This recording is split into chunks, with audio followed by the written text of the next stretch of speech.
YouTube, just Chike coming at you with another YouTube video, guys. Let's get to it. I want to talk about basically why you don't basically exceed your muscles, why you don't basically grow bigger, stronger muscles, and you're not progressing like how you should. If you're someone who's basically just been kind of stagnant or you're not really seeing much progress, this is your problem. First of all, I've mentioned in previous videos, you should focus on performance, not basically your size and the muscles and how they're growing. That's going to come naturally.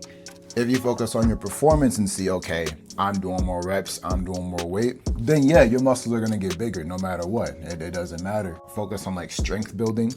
You're still going to get bigger. It does not matter if you're getting the right nutrition, you're getting the right amount of food in. It's still, if you eat and you train, you're going to get bigger no matter what. It just matters, okay, your performance. Because as your muscles basically are deconstructed and then they repair themselves, they've gotten stronger, and you can measure that strength by lifting and checking on your records and seeing your performance. But when they reconstruct, they grow back bigger and stronger, and that's just muscle building in a nutshell. So what's the practical advice I'm trying to pitch to you today? I'm trying to basically give to you guys today. Forced progression. So I'm gonna give you a little story about me, and then we're gonna jump into like the topic and how this can apply to you. So when I first got here, I was basically at a plateau. Right, I just kind of hit a plateau, and what you'll find is the longer you've been lifting, the harder it is for you to grow. Okay, the more elite that you get in building muscle, the more attention that you have to put into growth. That's why you guys, if you're watching this video and you haven't been lifting for a while or not, it's just like, if you're new to it, it's really easy to grow. It's really easy to get the ball rolling, and most of my advice is basically to y'all who are just trying to get the ball rolling. But this can kind of be for like both kind of sides, okay? So I was in a plateau, and there's this big ass sergeant dude in the gym, big as fuck, big old black dude, tatted up. And I'm like, just struck up conversation with him. I'm like, yeah, man, I don't feel like I'm growing at all. I just feel like I stay at the same place. And he said, and he gave me like the goop. This advice really was like, this nigga really don't really care about what I'm going through. But actually he did. He had a lot of wisdom in what he said. He told me, sometimes you just gotta force that shit. You just gotta force it to grow. Sometimes you just gotta make it happen. And I'll never forget, because he looked at me like, hey man, like, you got potential. I hope you get what I'm saying. Like he was actually trying to say something really insightful to me, And I'm like, God damn it, he's right.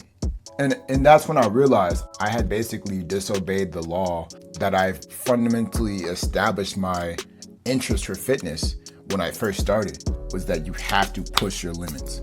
You have to push your limits no matter what. It does not fucking matter.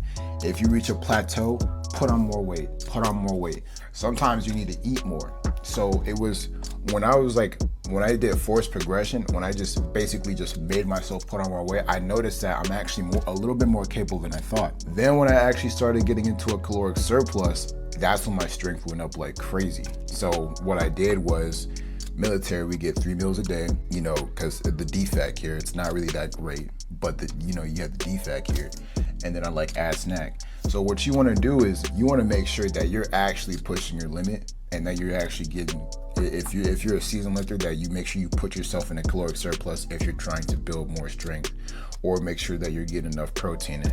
And the rule of thumb for protein is 1.2 grams of protein per pound of body weight. You can even actually do 2 grams of protein per pound of body weight, because there's really no data that suggests that too much protein is a bad thing. Now, you do want to make sure that you're drinking a lot of water, because you don't want to work out your liver too hard, but you do more harm to your liver eating trans fats and unhealthy processed foods than you would actually getting a lot of protein. Per se, let's say if you had a carnivore diet. But with all that being said, the main thing I want to talk to y'all is like, hey, learn to push your limits. Like, a lot of y'all are like too scared to put weight on the bar.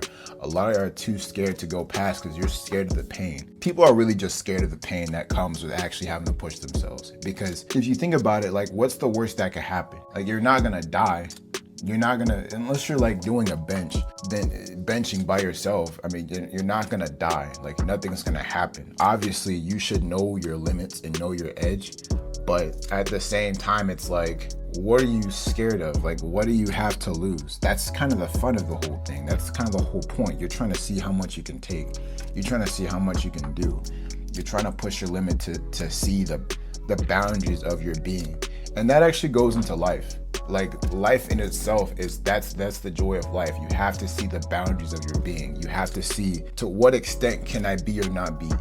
Like what could I possibly be in this life? Because otherwise it's meaningless if I don't see my limits in this life. If I don't know how big I can get, if I don't know what I can do in this life, what's the point of living? And that's just a masculine mode of being. So I'm gonna read this excerpt from this book, The Way of the Superior Man, so that you can understand what I'm talking about, because not only does it pertain to muscle building, but it pertains to life too. Page 20, it says, yada, yada, yada. It is honorable for a man to admit his fears, resistance, and edge of practice. It is simply true that each man has his limit, his capacity for growth, and his destiny. But it is dishonorable for him to lie to himself or others about his real place.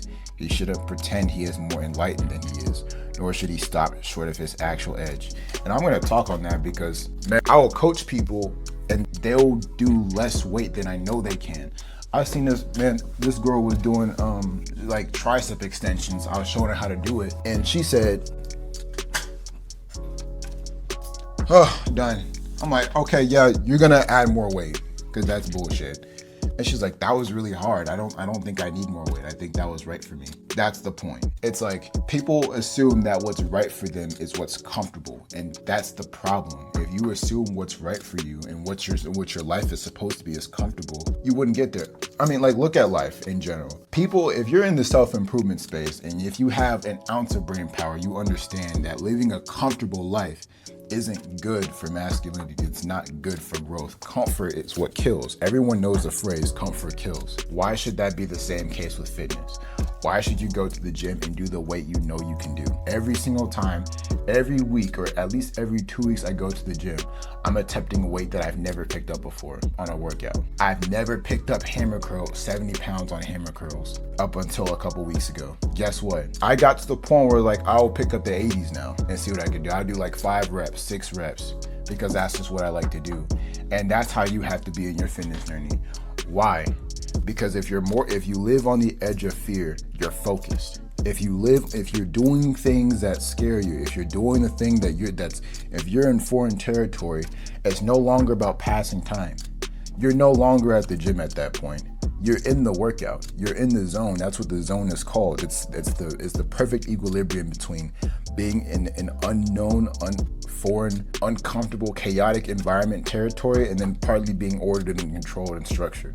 It's the perfect equilibrium, and that's exactly where you want to be in life, and it's exactly where you want to be in the gym. You want to be at a point where it's like, I've never done this shit before, but I think I can. And that is life. That is growth, you know?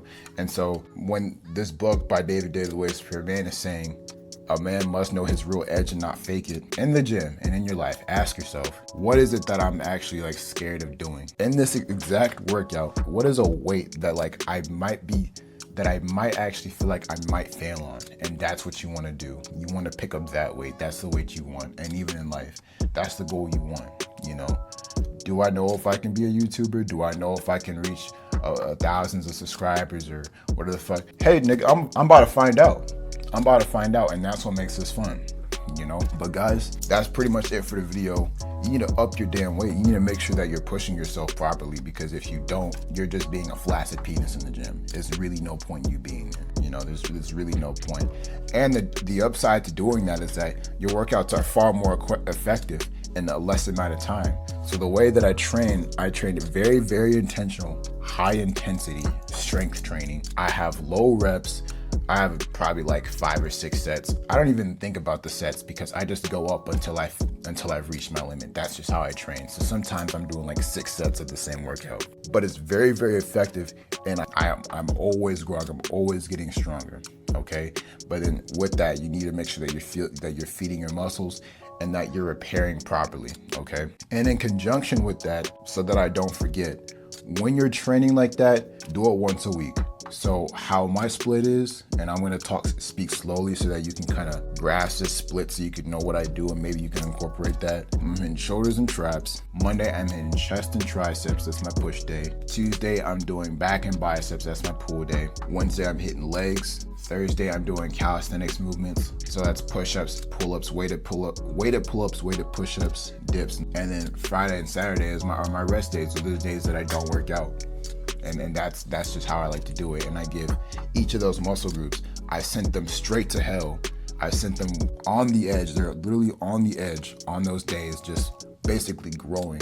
They're in the fucking gravity chamber, in the hyperbolic time chamber, and then they have a whole week to recover. And I've just exploded. All my performance has basically exploded, and you will too. Your performance will literally, it will change your entire perspective on fitness, and you will get addicted to it. Because the whole point and the reason why I'm making this channel, and the reason why I'm giving this advice, is that I'm trying to facilitate an addiction in you. I want you to have good addictions.